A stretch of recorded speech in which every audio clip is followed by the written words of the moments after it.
गणेश और कार्तिक की भाईचारे की कहानी भारतीय पौराणिक कथाओं में बहुत ही मशहूर है। दोनों भाई देवताओं के सेनापति कार्तिकेय और बुद्धि व समृद्धि के देवता गणेश अक्सर एक दूसरे से अलग प्रवृत्ति के कारण चर्चित रहते हैं। जहां कार्तिकेय अपनी तेज गति और शारीरिक शक्ति के लिए जाने जाते थे, वहीं गणेश जी भी अपनी बुद्धिमत्ता और धैर्य के लिए प्रसिद्ध थे। यह कहानी इन दोनों भाइयों के बीच एक गहरी और अविस्मरणीय दोस्ती का परिचय देती है। एक बार कैलाश पर्वत पर महादेव शिव और माता पार्वती अपने पुत्रों गणेश और कार्तिकेय के साथ समय बिता रहे थे। उस समय सभी देवता एक कठिन समस्या का सामना कर रहे थे। असुरों की ताकत बढ़ती ही जा रही थी और उनका अंत करने के लिए एक उपाय खोजा जा रहा था। देवताओं ने शिव और पार्वती से सलाह मांगी और उन्होंने कहा कि समस्या के समाधान के लिए दोनों पुत्रों की बुद्धिमत्ता और ताकत की परीक्षा ली जाएगी। इस परीक्षा में यह तय किया गया कि जो भाई सबसे पहले तीनों लोकों का चक्कर लगाकर लौटेगा, उसे विजेता घोषित किया जाएगा।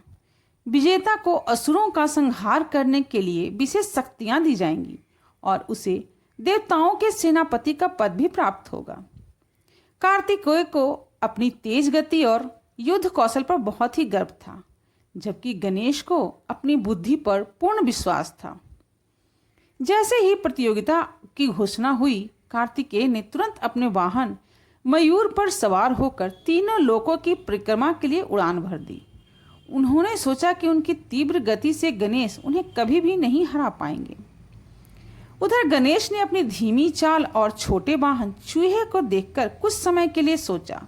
फिर उन्होंने अपनी माँ और पिता के पास जाकर कहा, आप दोनों ही मेरे लिए संपूर्ण ब्रह्मांड हो।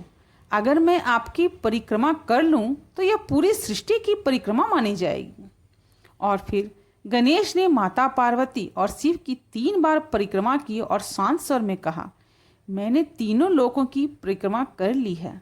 यह सुनकर सभी देवता अचंभित हो गए, लेकिन शिव और माता पार्वती ने गणेश के तर्क को मान्यता दी और उन्हें विजेता घोषित कर दिया। कार्तिकेय, जो इन बीच तीनों लोकों की परिक्रमा कर चुके थे, जब लौटे तो उन्होंने यह सुनकर घोर आश्चर्य और निराशा व्यक्त की। उन्होंने सोचा कि उनकी मेहनत व्यर्थ चली गई और यह बात उन्हें भीतर तक चुभ गई। कार्तिकेय का दिल इस घटना से इतना दुखी हो गया था कि उन्होंने महसूस किया कि उनकी जीत के लायक की गई मेहनत को गणेश की चतुराई ने मात दे दी है। उन्होंने सोचा कि उनके और गणेश के बीच हमेशा ही अब तुलना होती रहेगी और वे कभी भी अपने माता पिता या अन्य देवताओं के मन में वह स्थान नहीं प्राप्त कर पाएंगे जो कि गणेश को मिला है। इस सोच के साथ ही वे कैलाश छोड़कर दक्षिण दिशा की ओर निकल गए और वहीं पर अपना निवास स्थान बना लिया। शिव और माता पार्वती को इस बात का बेहद ही दुख हुआ, लेकिन वे कार्तिकेय के निर्णय का सम्मान करते थे। इधर गणेश को भी यह महसूस हुआ कि उनका भाई उनसे नाराज है और इससे उनका मन बहुत ही भारी हो गया। हालांकि गणेश ने यह जीत केवल बुद्धि के आधार पर पाई थी, लेकिन उन्होंने कभी नहीं चाहा था कि उनका भाई उनसे नाराज हो या उनके भाई की कभी भी निरादर हो या बेइज्जती हो। इसी तरह वर्षों बीत गए, लेकिन कार्तिकेय ने कभी वापस कैलाश नहीं लौटने का प्रयास किया और गणेश लगातार इस प्रयास में थे कि किसी तरह वो अपने भाई के साथ उनकी मित्रता और स्नेह फिर से बहाल हो जाए। एक दिन कैलाश पर एक विशेष संकट आ गया। एक खतरनाक असुर, जिसका नाम तारकासुर था, जिसे केवल कार्तिकेय ही परास्त कर सकते थे, उसने देवताओं पर हमला कर दिया। शिव और पार्वती ने गणेश से कहा कि अब समय आ गया है पुत्र, अपने भाई कार्तिकेय को मना कर लाओ, क्योंकि केवल वही है जो देवताओं की रक्षा कर सकते थे। क्योंकि तारकासुर को मारने का वरदान कार्तिकेय को ही मिला हुआ था। गणेश ने इस कार्य को बहुत ही गंभीरता से लिया और तुरंत दक्षिण दिशा की ओर चल पड़े, जहां कार्तिकेय ने अपनी नई दुनिया बनाई हुई थी। रास्ता बहुत ही कठिन था, क्योंकि गणेश के मन में यह डर था कि कार्तिकेय उनसे मिलना भी नहीं चाहेंगे। फिर भी उन्होंने अपने छोटे से वाहन मूषक पर सवार होकर लंबी यात्रा की। इधर जब गणेश कार्तिकेय के पास पहुंचे तो उन्हें देखकर कार्तिकेय ने अपनी भौहें चढ़ा ली। उन्होंने ठंडी आवाज में पूछा, यहाँ क्यों आए हो भाई?